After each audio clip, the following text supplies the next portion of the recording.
This is Single-Pak Link.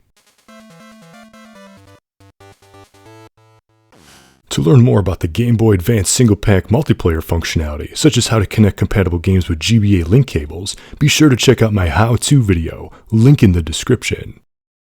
Rugrats I Gotta Go Party on Game Boy Advance features 5 Single-Pak linkable minigames for up to 4 players.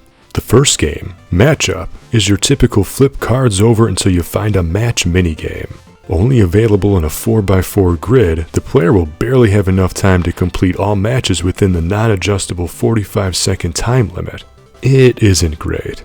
The next game is called Breaking Blocks, and it's a weird horizontal puzzle game. If you click on 2 or more connecting tiles, they'll disappear and the surrounding blocks will fill in behind them.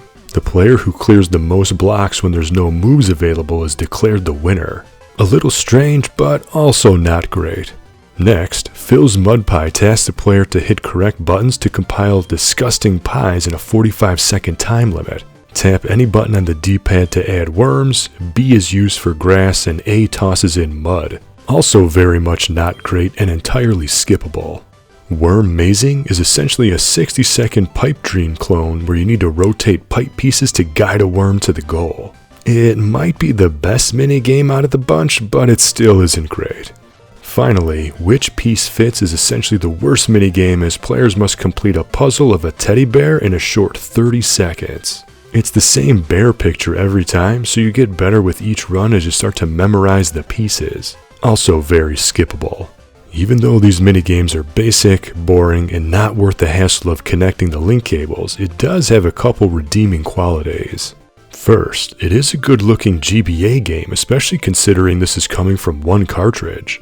Outfitted with bright colors and fluid animation, it looks like you're watching a cartoon on your GBA despite the limited assets available in the Single-Pak mode.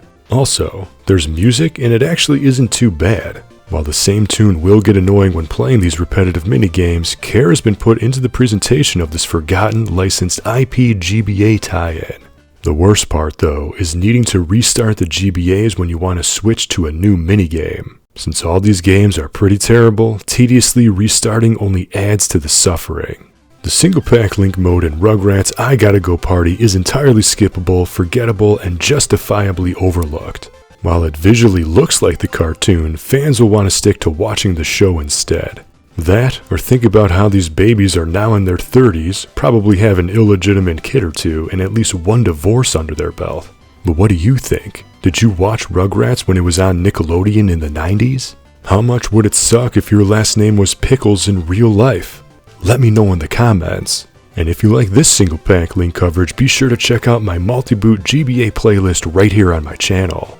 Until next time, thank you for watching and game on!